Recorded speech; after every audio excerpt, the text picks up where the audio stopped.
Innal hamdalillah nahmaduhu wa nasta'inuhu wa nastaghfiruh wa na'udzu billahi min shururi anfusina wa min sayyiati a'malina may yahdihillahu fala mudhillalah wa may yudlilhu fala hadiyalah. Asyhadu an la ilaha illallah wahdahu la syarikalah wa asyhadu anna Muhammadan 'abduhu wa rasuluh la nabiyya ba'da. Ikhwati fillah, kembali kita bersyukur pada Allah Subhanahu wa taala. Pada pagi yang penuh berkah ini alhamdulillah kita kembali dibangunkan oleh Allah Subhanahu wa taala. Mudah-mudahan umur yang masih diberikan oleh Allah senantiasa kita gunakan untuk mendulang pahala, mendulang kebaikan yang akan memudahkan hisab kita nanti di yaumul mahsyar. Karena ketahuilah apapun yang kita lakukan semua ada catatannya. Amal baik dicatat oleh malaikat Allah dan amal buruk dicatat pula oleh malaikat yang ditugaskan oleh Allah Subhanahu wa taala. Tidak ada satupun yang luput dari catatan itu. Nah, oleh karena itu seandainya kita tidak berbuat baik, maka kemungkinan besar kita akan berbuat salah. Oleh karena itulah, perbanyaklah kebaikan dan apapun yang kita lakukan dalam kehidupan kita ini, niatkan segala-galanya semata-mata untuk menunjukkan ketaatan dan ketundukan kita kepada Allah Azza wa Jalla. Jangan pernah lupa untuk bersalawat dan salam untuk Rasulullah sallallahu alaihi wasallam.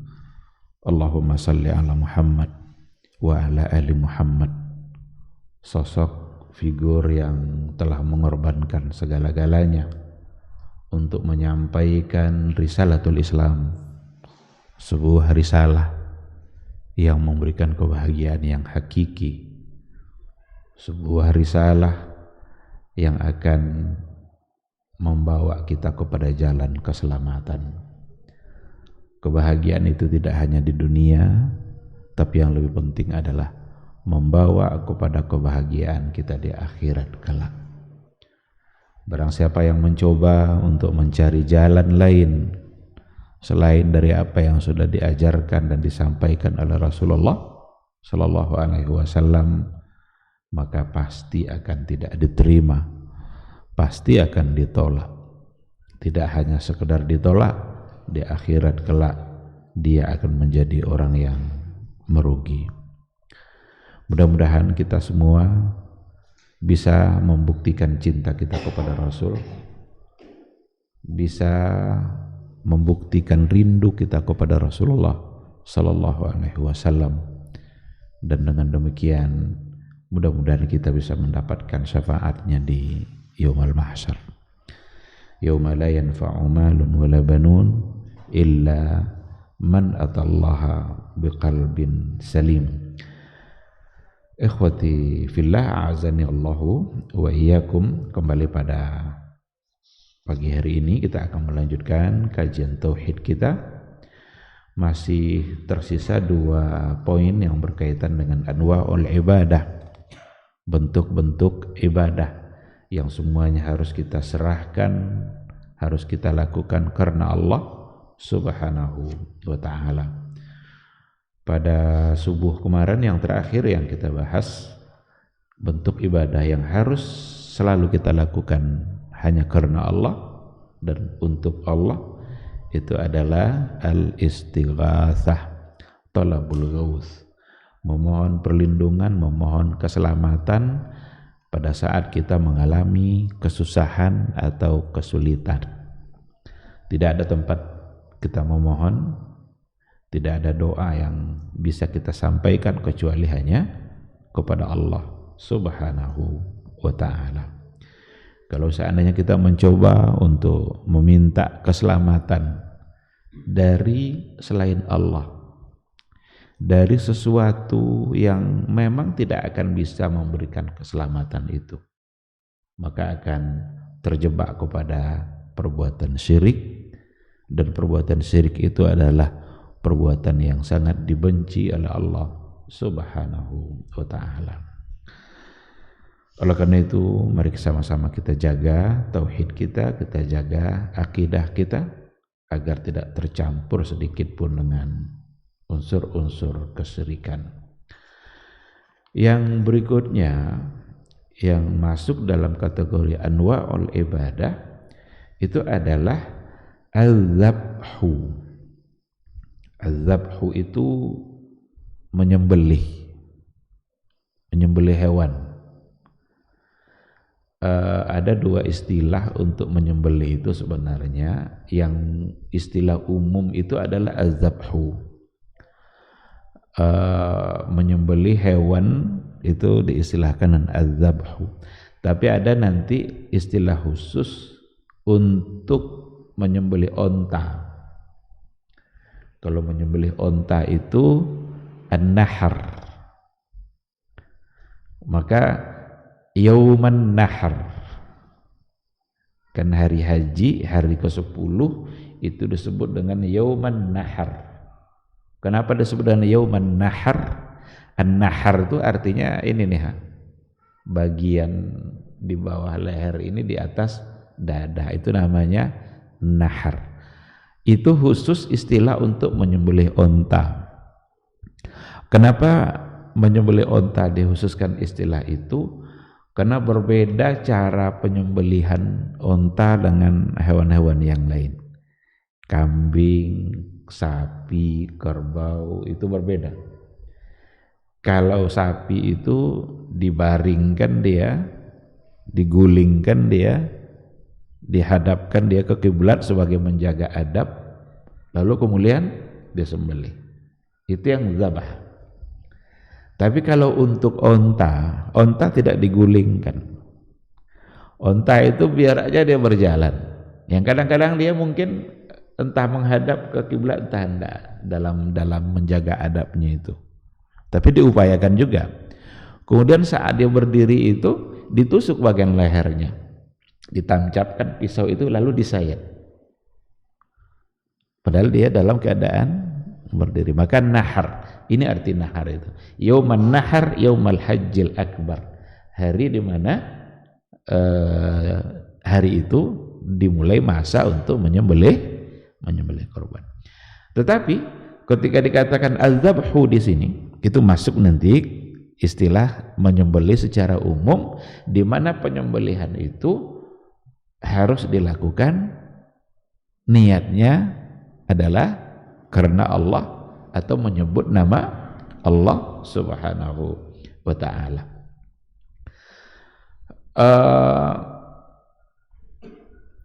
Dalilnya adalah wa dalilul dzabhi qauluhu ta'ala. Dalil yang menunjukkan bahwa az-zabhu itu sebagai sebuah ibadah yang harus kita kerjakan karena Allah, untuk Allah, adalah qauluhu ta'ala, firman Allah Subhanahu wa ta'ala, qul inna salati wa nusuki wa mahyaya wa mamati lillahi rabbil alamin. Ini ayat yang sangat masyhur, sangat terkenal, bahkan kita ulang-ulang. Inna salati wa nusuki wa mahyaya wa mamati lillahi rabbil alamin. Katakanlah, sesungguhnya salatku, wa nusuki. Nusuk di sini yang diartikan dengan sembelihanku. Jadi ada yang mengartikan sembelihan, ada juga nusuk itu yang mengartikan dengan manasik. Nusuk, manasik. Jadi ibadah haji berarti salatku, hajiku, atau manasik ketentuan ibadah secara umum. Tapi ada yang mengartikan az-zabah, sembelihan. Jadi salatku, sembelihanku, wa mahyaya wa mamati, bahkan hidupku dan matiku, lillahi rabbil alamin, hanyalah untuk Allah Rabb sekalian alam. Ini dari ayat. Jadi nampak oleh kita dari ayat ini langsung dikatakan qul, katakanlah. Ini tentu saja perintah dari Allah Subhanahu wa taala. Qul, katakanlah wahai Muhammad, inna salati. Tetapi ayat itu maknanya akan berlaku secara umum. Karena yang menjadi ibrah dalam ayat itu bukanlah kepada siapa ayat itu diturunkan, tetapi yang dilihat adalah keumuman makna yang ada pada ayat. Al-ibratu bi umumil lafzi la bi khususi as-sabab. Kan banyak ayat kadang yang dipanggil adalah nabi, ya ayyuhan nabi qul li azwajika wa banatika. Perintah kepada nabi agar sampaikan kepada istrimu, anakmu agar menutup aurat. Tetapi apakah perintah menutup aurat hanya untuk istri Nabi? Tentu tidak. Berlaku bagi semua umat Islam. Jadi qul, katakan, inna salati wa nusuki, salatku, sembelihanku. Kalau kita mengerjakan ibadah salat, kita kerjakan karena Allah Subhanahu wa taala. Kalau seandainya kita melakukan sembelihan apa saja hewannya, apakah onta, apakah sapi, apakah kambing, apakah kita untuk ibadah kurban, apakah untuk ibadah akikah, dan ibadah-ibadah yang lainnya. Nazar, karena ada orang bernazar untuk berkurban. Nanti setelah ini ada nazar nanti. akan kita bahas. Jadi semua bentuk sembelihan itu haruslah lillahi rabbil alamin, semata-mata untuk Allah Subhanahu wa taala. Bahkan sesuatu yang diharamkan itu adalah apabila disembelih dengan tidak menyebut nama Allah Subhanahu wa taala. Wa minas sunnah, sebagaimana yang terdapat di dalam sunnah juga, la'anallahu man dzabaha li ghairillah. La'anallah, Allah melaknat man dzabaha li ghairillah, siapa yang menyembelih li ghairillah, untuk selain Allah. Laknat itu at-tard minan ni'mah, dijauhkan dia dari nikmat. Jadi kalau seandainya Allah yang melaknat, berarti Allah menjauhkan dia dari nikmat. Dan mau dapat nikmat dari mana lagi? Karena yang memberikan nikmat itu yang sudah menjauhkan dia. Maka betapa celakanya kehidupan seseorang kalau sudah mendapatkan laknat dari Allah. Siapa contohnya? Iblis. Iblis itu nyata-nyata tegas dalam Quran, dalam hadis bahwa Allah melaknatnya. Itulah sebabnya kata-kata laknat tidak boleh begitu mudah untuk kita ucapkan. Jangan bermudah-mudah untuk mengucapkan kata laknat kepada saudara-saudara kita. Karena nanti kalau seandainya dia ternyata tidak pantas untuk disebutkan laknat, laknat akan kembali kepada yang menyebutkannya. Nah, tetapi ada yang nyata-nyata sudah disebutkan secara umum kata laknat itu untuk orang-orang tertentu seperti iblis atau al-Yahud. Orang-orang Yahudi itu nyata-nyata sudah ada ungkapan kata-kata laknat juga. Ada lagi la'ana Rasulullah sallallahu alaihi wasallam al-muhallila wal muhallila la. Rasul melaknat, berarti mendoakan agar jauh dari nikmat Allah. Siapa itu? Al-muhallil wal muhallalalah, pelaku praktek nikah tahlil. Nikah tahlil itu menikahi seorang perempuan tidak dengan niat menikah untuk untuk dijadikan istri, tapi niatnya adalah untuk menghalalkan kembali perempuan itu kepada suami pertamanya karena sudah 3 kali cerai. Jadi kalau sudah 3 kali cerai kan tidak boleh langsung rujuk itu, harus si perempuan ini nikah dulu dengan laki-laki yang lain, cerai dia dari suami keduanya, habis masa iddah barulah halal kembali bagi suami pertama. Sekarang ada yang mengakalinya dan ternyata sudah ada pada masa Rasul. Apa bukti sudah ada pada masa Rasul? Ada hadisnya. Kalau sudah ada hadisnya berarti ada fenomena seperti itu tergambar. Jadi Rasul melaknat praktek nikah seperti itu.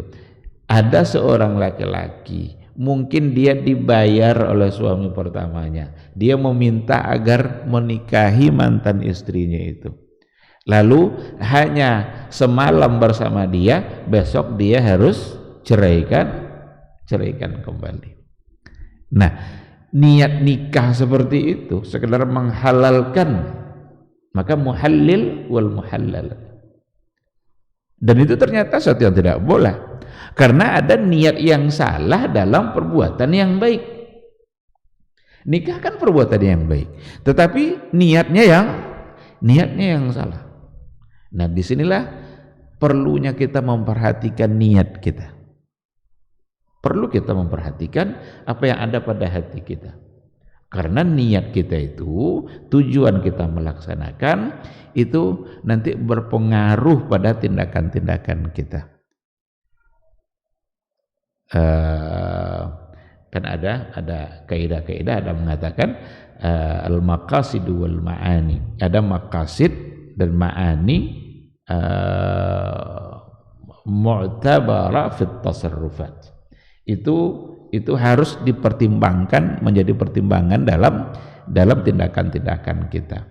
Dalam masalah muamalah, kebanyakannya kaidah tadi, tapi juga akan masuk pada hal-hal yang bersifat ibadah.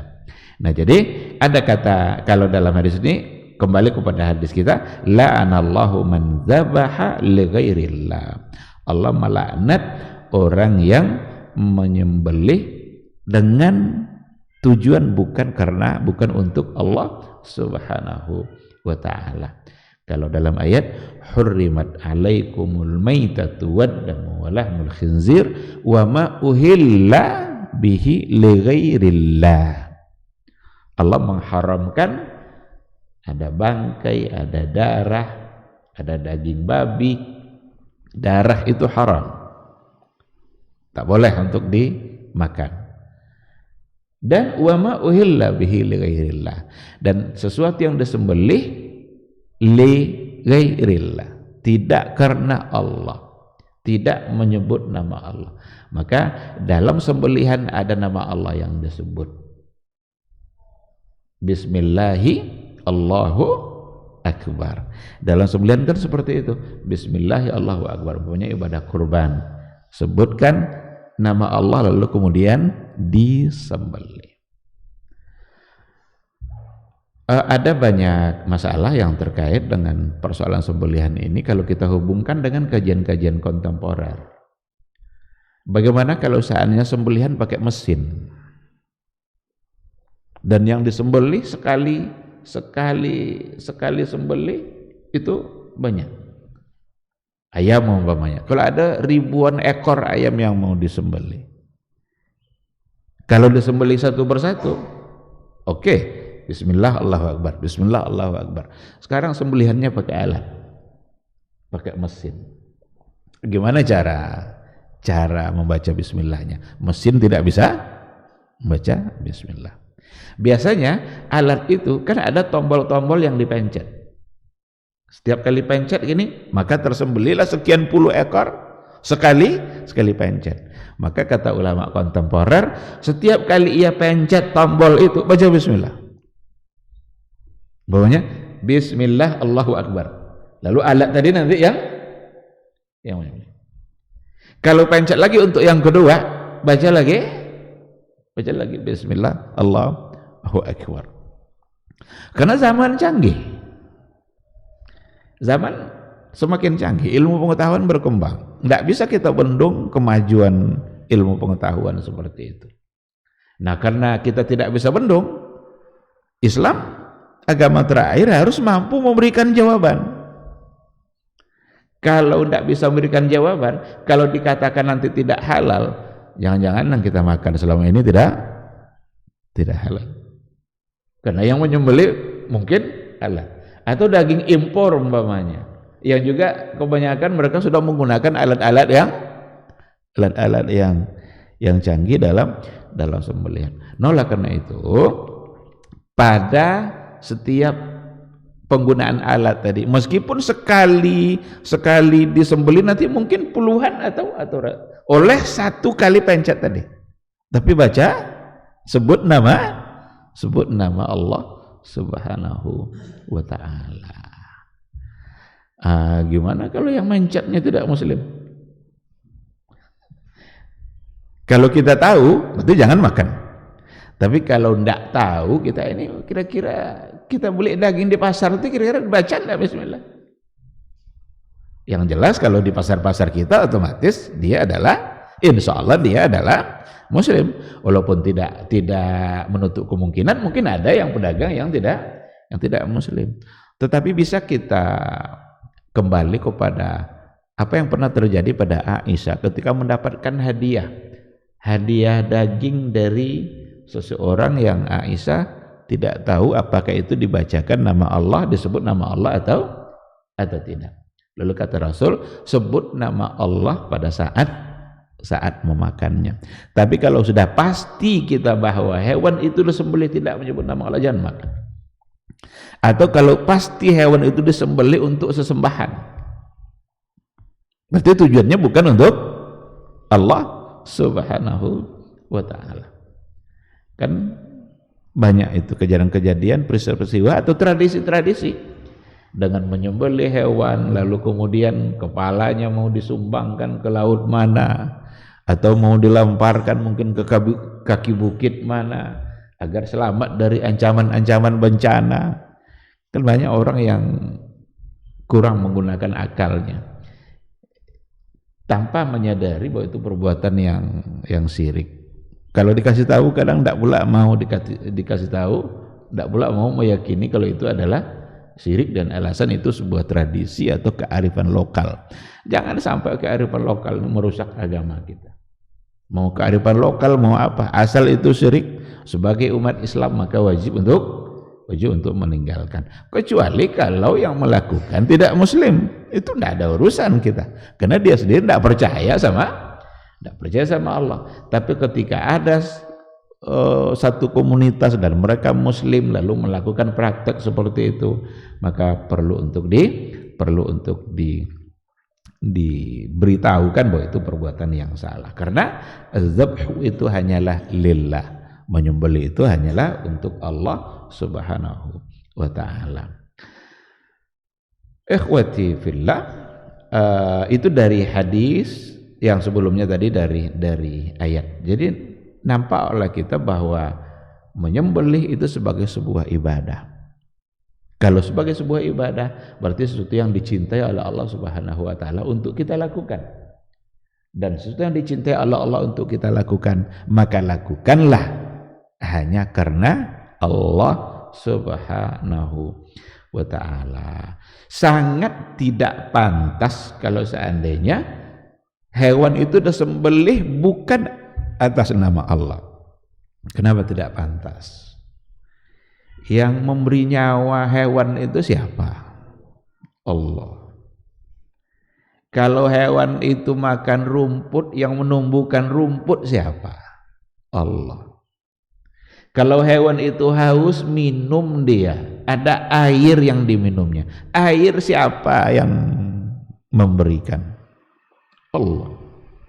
Turun dari langit, minumlah hewan-hewan itu. Kalau tidak diturunkan Allah air itu dari langit, hewan itu musnah itu. Kan dulu pernah terjadi kan Nabi sedang berkhutbah itu, ya Rasulullah, dah banyak mati kambing kami ya Rasulullah, hujan tidak turun-turun. Tolong doakan agar hujan turun. Doa Nabi turun hujan. Jadi semuanya datang dari Allah, nyawanya, makannya, minumnya. Sekarang disembelih dia atas nama selain dia. Pantas enggak? Enggak pantas. Maka Allah akan menjadi murka karena sesuatu yang hanya pantas diberikan kepada dia, tetapi diberikan kepada yang lain yang sama sekali tidak punya andil pada kehidupan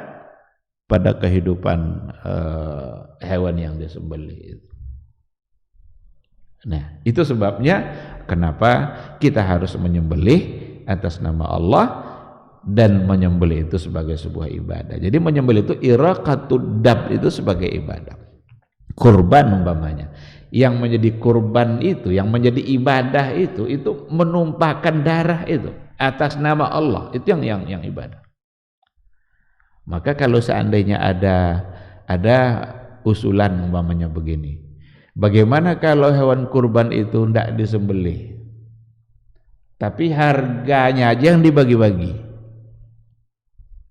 Oh, ini masyarakat nih banyak yang tidak suka kambing umpamanya. Anda usah kambing itu disembelih, tapi uangnya dibagi-bagi. Boleh enggak?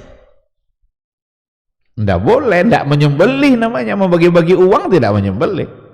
Sekarang akikah umpamanya. Akikah kan kambing.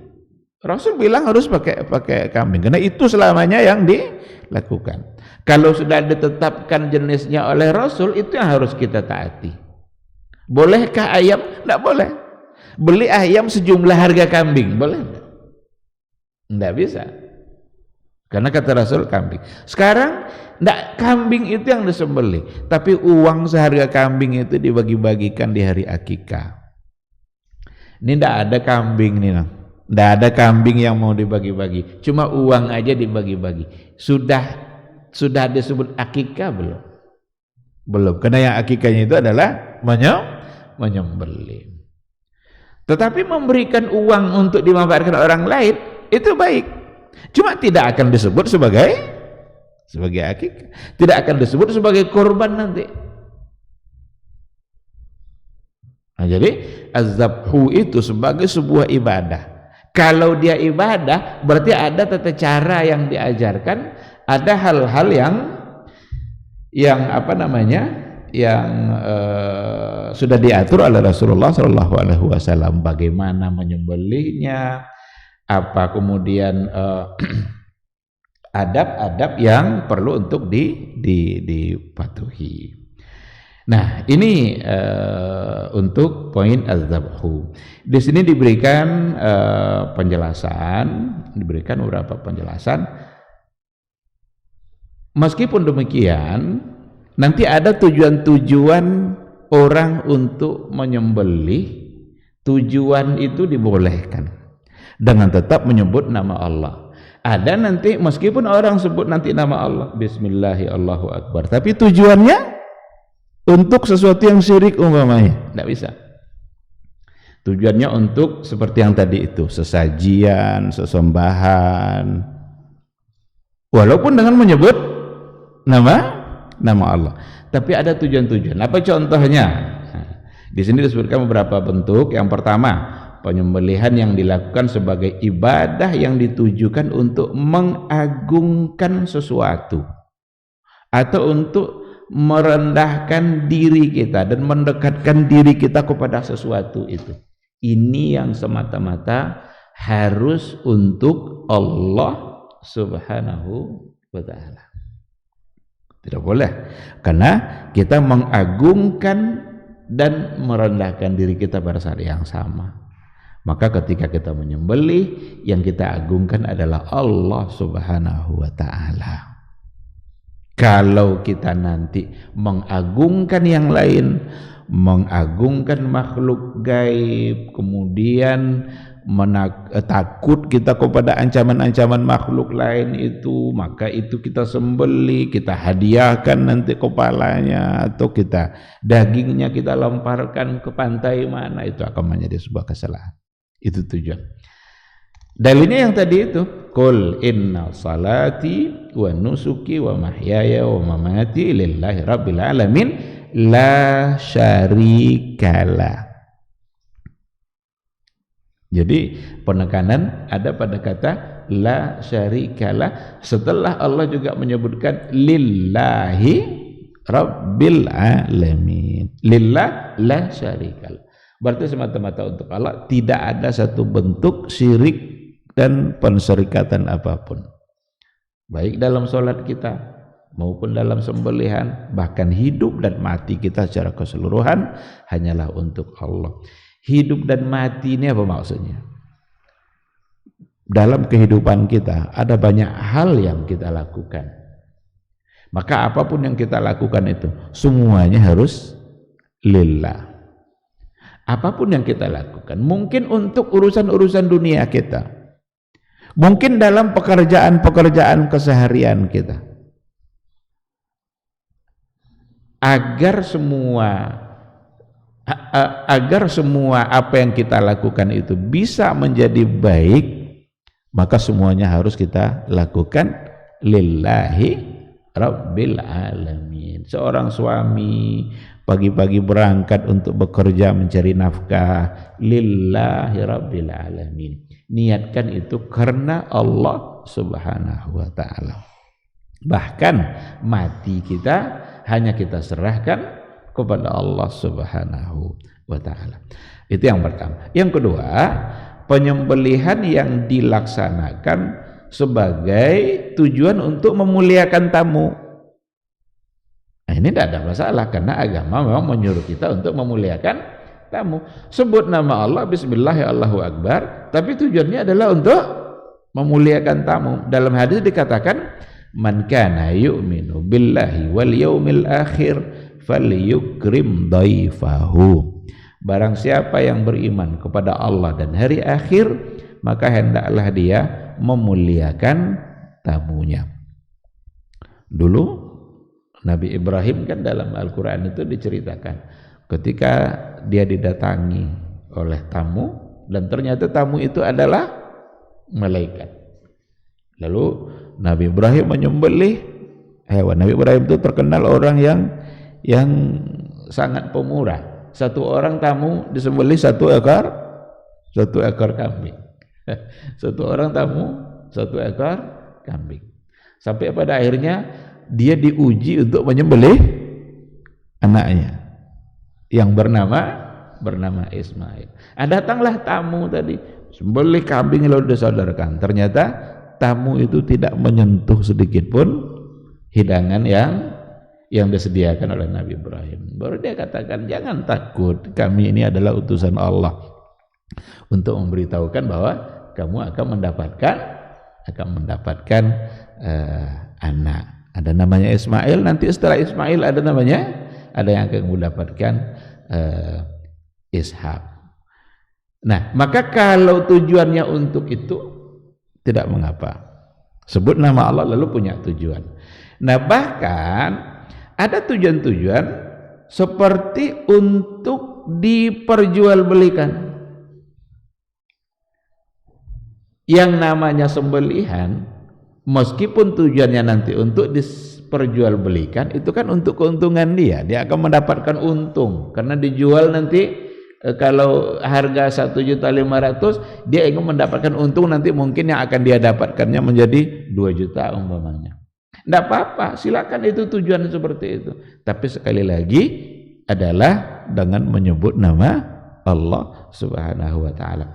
Jadi ketika ada variasi dalam tujuan menyembelih, kegunaan menyembelih, untuk apa dia sembelih, maka itu bisa saja asal tetap menyebut nama Allah. Yang tidak boleh itu adalah ketika tujuannya untuk mengagungkan atau untuk memuliakan sesuatu yang seperti makhluk gaib dan lain sebagainya. Karena dia akan merendahkan diri dia, nanti takut dia kepada selain Allah Subhanahu wa taala. Dan dibuktikannya rasa takutnya itu dengan cara menyembelih agar terhindar dari berbagai macam bentuk ancaman-ancaman yang dia anggap itu datang dari makhluk gaib, atau dengan tujuan-tujuan tertentu agar mendapatkan nikmat, umpamanya agar tanaman kita di tahun ini tumbuh subur, Dia sembelih ini atas nama itu, karena dia menganggap bahwa subur tidak suburnya tanaman itu adalah karena ada kekuatan selain Allah Subhanahu wa ta'ala. Maka itu juga akan merupakan satu perbuatan yang masuk dalam kategori syirik. Hindarkan. Baik, ini untuk poin yang az-zabhu. Yang berikutnya an-nazar. Bernazar. Nazar itu janji, berjanji untuk melakukan sesuatu. Nazar itu juga menjadi sebuah ibadah yang harus dilakukan karena Allah Subhanahu wa ta'ala, yang harus dilakukan untuk Allah Subhanahu wa ta'ala karena dia adalah ibadah.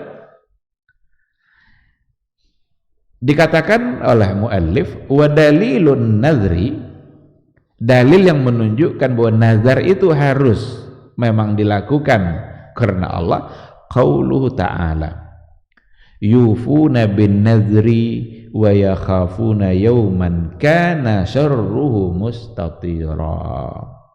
Kata Allah, mereka menunaikan nazar dan takut akan suatu hari yang nanti di hari itu siksanya merata.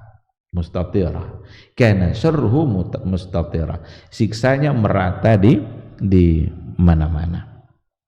Berarti di sini nazar sebagai sebuah ibadah karena yang menyuruh untuk menunaikan nazar itu adalah Allah Subhanahu wa ta'ala.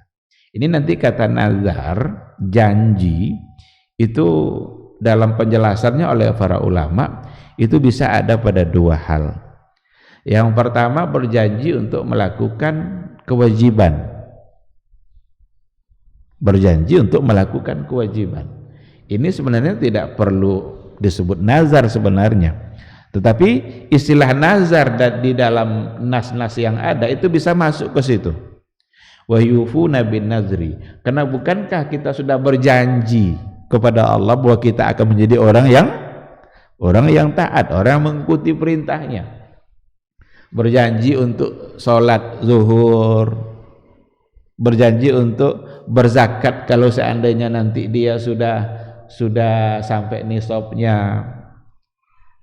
Nazar seperti itu memang menjadi sebuah kewajiban harus untuk ditunaikan. Ndak pun dia bernazar, ndak pun dia sebut-sebut, karena memang itu sudah menjadi satu kewajiban. Jadi ndak perlu lagi sebenarnya saya berjanji nanti siang akan sholat zuhur. Emang harus sholat zuhur. Tetapi dalam nas-nas yang ada kata nazar bisa masuk ke situ. Maka wa yufuna bin nazri, dan mereka menunaikan nazar. Itu yang pertama. Tapi ada nanti poin yang kedua, itu yang menjadi fokus pada nazar sebenarnya. Nazar pada poin yang kedua adalah berjanji untuk melakukan atau mewajibkan sesuatu yang tidak wajib. Jadi dia mewajibkan sesuatu yang tidak wajib pada diri dia. Nah, ini diantara penjelasan yang bisa kita temukan dalam buku-buku itu menurut para ulama hukumnya makruh. Enggak dianjurkan kita bernazar sebenarnya. Enggak dianjurkan kita bernazar. Kenapa? Dalam hadis dikatakan oleh Rasulullah sallallahu alaihi wasallam, innahu la ya'ti bi khair. Nazar itu tidak mendatangkan kebaikan apapun. Wa innama yastakhriju bihi minal bakhil. Dan nazar itu hanya datang dari orang-orang bakhil, orang-orang pelit. Jadi contoh nazar itu begini, ya Allah, kalau sehat orang tua saya, ya Allah, saya akan berinfak ke masjid 50.000. Berarti dia mewajibkan dirinya untuk berinfak 50.000 kalau orang tuanya sehat. Kata Rasul, innahu la ya'ti bi khair. Nazar itu tidak mendatangkan kebaikan apapun. Enggak. Kalau nanti sehat orang tuanya, apakah sehat orang tuanya kena nazar itu? Nah. Wa inna ma yastakhriju bihi minal bakhil. Hanya saja nazar itu ciri-ciri beribadahnya orang bakhil, orang pelit. Kalau nanti tidak sehat-sehat orang tuanya, ini yang 50.000 ini tidak keluar-keluar nih. Itu bukti bahwa dia pelit. Kapan keluar yang 50 nih? Kalau sehat. Kalau tidak sehat-sehat, tidak keluar-keluar. Maka yastakhriju bi minal bakhil. Ciri-ciri beribadahnya orang bakhil. Maka ulama mengatakan makruh. Cuma kalau sudah terucap, meskipun hukumnya makruh, hukum makruh itu bernazarnya, bukan membayar nazarnya. Membayar nazarnya hukumnya tetap wajib. Dengan catatan nazarnya itu adalah pada sesuatu yang bernilai ibadah. Jadi kalau nazarnya untuk tidak yang beribadah, ya tidak perlu ditaati.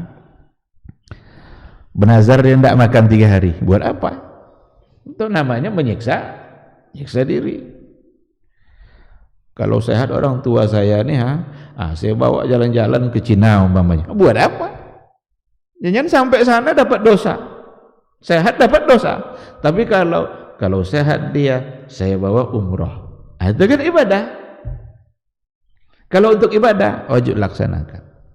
Dulu ada di antara sahabat yang bernazar, isi nazarnya itu jalan kaki dari Madinah ke Mekah untuk tawaf. Jadi bernazar dia jalan kaki. Kata Rasul, kamu pergilah tawaf ke Mekah tuh, tapi jangan jalan kaki. Kalau ada kendaraan ngapain jalan kaki? Berarti mempersulit diri. Nah, jadi pada poin yang kedua ini, bernazar untuk sesuatu yang ibadah-ibadah yang memang tidak wajib pada dia, mewajibkan sesuatu yang tidak wajib. Apa hukum mengerjakannya? Harus, karena sudah berjanji atas nama Allah. Maka dalam hadis, man nazara ayyuti Allah falyuti'hu. Barang siapa yang bernazar untuk mentaati Allah, hendaklah ia mentaatinya. Jadi barang siapa yang bernazar yang tujuannya untuk mentaati Allah, maka taatilah, laksanakanlah nazar itu. Harus dilaksanakan. Nah, tetapi sekali lagi dari segi hukum makruh. Bahkan dikatakan ada di antara ulama yang mengatakan haram. Karena ciri-ciri beribadahnya orang-orang pelit. Baru dia mau ngajak kawannya, mentraktir kawannya makan, kalau kawannya itu sudah mentraktir dia pula. Berarti kan itu logikanya tadi. Baru dia, ya Allah, kalau seandainya saya lulus tepat waktu, maka saya akan beri makan fakir miskin. Ternyata lewat waktu.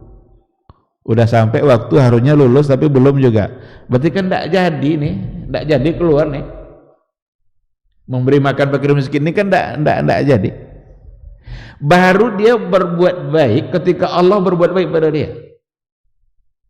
Padahal berbuat baiknya Allah pada dia tidak ditentukan oleh nazar tadi itu. Tidak pun dia bernazar, ketentuan takdirnya sudah ada, ditetapkan oleh Allah Subhanahu wa Ta'ala. Oleh karena itu, yang lebih baik sebenarnya bukan nazar. Bukan nazar. Buat dulu kebaikan itu, tunjukkan ketaatan kita dulu kepada Allah, setelah itu baru berdoa kepada Allah Subhanahu wa Ta'ala. Kasih dulu makan anak yatim tuh, kasih dia makan, lalu minta mereka mendoakan orang tua kita yang sakit. Siapa tahu doa di antara mereka yang ternyata yang didengarkan dan dikabulkan oleh Allah Subhanahu wa Ta'ala. Jadi kita yang mendahului untuk menunjukkan ketaatan, baru kita meminta. Tidak kita meminta dulu, lalu kita balas dengan ketaatan. Nah, ini yang wa innama yastakhriju bihim minal bakhil. Sesungguhnya hal-hal yang seperti itu hanyalah dari orang-orang yang bakhil. Nazar itu keluar dari orang-orang yang bakhil. Baik, ikhwati fillah, ini mungkin yang mengakhiri pada bagian yang pertama, karena kan al-usulus salasa ada 3 landasan utama, ada 3 hal pokok. Yang pertama adalah ma'rifatullah. Ini yang bagian akhir dari pembahasan terkait dengan ma'rifatullah, mengenal Allah. Nanti insya Allah kita akan masuk pada usul yang kedua, ma'rifatuddin, mengenal agama Islam. Nah, baru nanti yang ketiganya ma'rifatun nabi atau ma'rifatur rasul, mengenal rasul. Jadi itulah usul salasa itu. Kenali Allah, kenali agama, dan kenali nabi. Ini 3 pondasi utama. Kalau ini yang sudah kita pahami, insya Allah kita akan berada di atas agama Allah Subhanahu wa ta'ala secara baik dan sempurna. Wallahu subhanahu wa ta'ala alam. Mungkin ini sampai di sini aja untuk pagi hari ini. Seandainya ada yang mau dipertanyakan, didiskusikan, dipersilakan. Ya, silakan. Yang keterangan yang apa unta tadi ulang katakan kita yang beli unta. Bukan tidak perlu, sebenarnya bukan tidak perlu. Cuma karena dia dalam keadaan berdiri, kadang dia jalan, sulit untuk menjaga. Kalau kita lihat pada penyembelihan di musim haji itu, di mazbah itu, kan ada tempat penyembelihan yang ada di Mina, itu digiring ke sudah ada tempatnya. Digiring kira-kira bisa sampai 6 atau 7 ekor onta. Digiring masuk ke tempat itu. Terjamin tidak oleh kita 10 ini semua menghadap ke kiblat? Kan tidak kan? Ada yang hadap ke sana, ada yang menghadap ke sini. Karena dia berada di satu tempat. Kalau mereka nanti sudah berkumpul di tempat itu, dia tidak bisa lari lagi karena sudah dibatasi, sudah ada pagarnya. Nah, ketika itulah yang menyembelih tadi masuk, lalu kemudian diintainya dari sisi ini, tusuk sayap, udah nanti dia akan jatuh sendiri. Nanti yang satu lagi tusuk sayap, dia nanti akan jatuh sendiri. Jadi saya pernah nengok secara langsung, ada yang sini lalu sayap, ada yang dari sini lalu kemudian diginikan. Nah, maka di situ akan terasa sulit untuk menjaga persis menghadap ke kiblat tadi. Maka tidak terlalu menjadi pertimbangan, tapi dalam adab, karena juga bukan sesuatu yang wajib kan, tapi ada pada adab. Beda nanti ketika kita menyembelih sapi sudah diikat-ikat, kita sudah punya kemampuan untuk menghadapkannya ke kiblat. Nah, gitu. Allah subhanahu wa ta'ala alam. Ya. Assalamualaikum warahmatullahi wabarakatuh.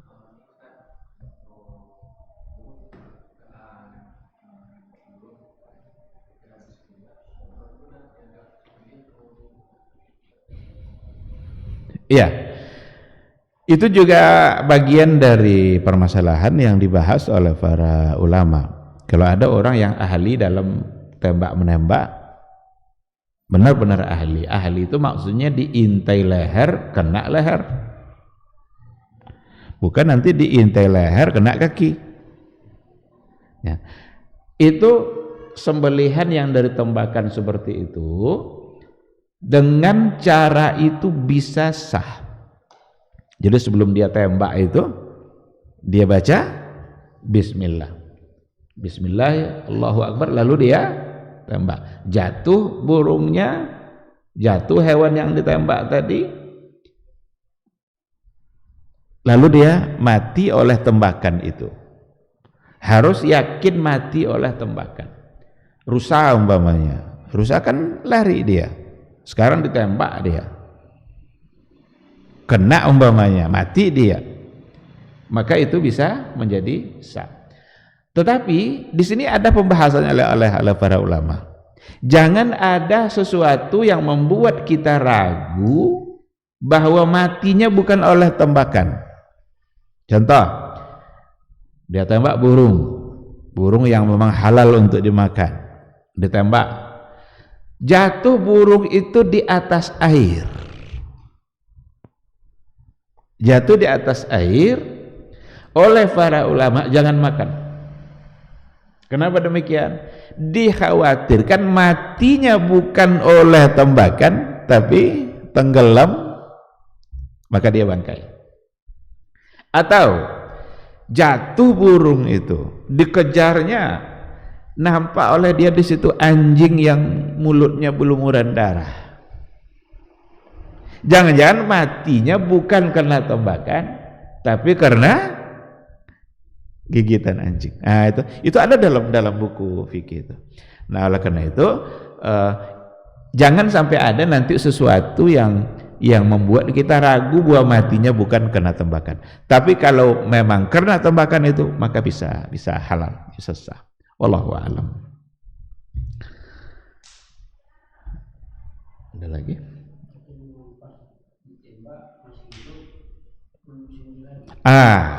Bagus pertanyaannya. Kalau ditembak, ditemukan masih hidup, disembelih. Karena kita masih bisa untuk menyembelihnya. Sama dengan pembahasan kalau yang terakhir tadi itu, sama dengan pembahasan kalau kita temukan di dalam janin hewan yang disembelih ada anak. Kita sembelih korban sapi umpamanya, ternyata di dalam rahimnya ada anak, ada janin. Sekarang halal enggak itu dimakan? Bolehkah dimakan atau tidak? Ada hadis zakatul janin zakatu ummi. Sembelihan janin itu terwakili oleh sembelihan induknya. Maka secara hukum boleh sebenarnya untuk dimakan, karena sembelihan janin itu terwakili oleh sembelihan induknya. Tetapi kalau seandainya dibongkar perutnya masih nampak dia bergerak gini, harus disembelih. Kalau tidak disembelih berarti ini bangkai, jangan dimakan. Itu yang perumpamaan yang tadi itu. Jadi kalau sudah mati dia, maka terwakili oleh sembelihan induknya. Hadisnya yang tadi itu, zakatul janin zakatu ummi. Wallahu subhanahu wa ta'ala.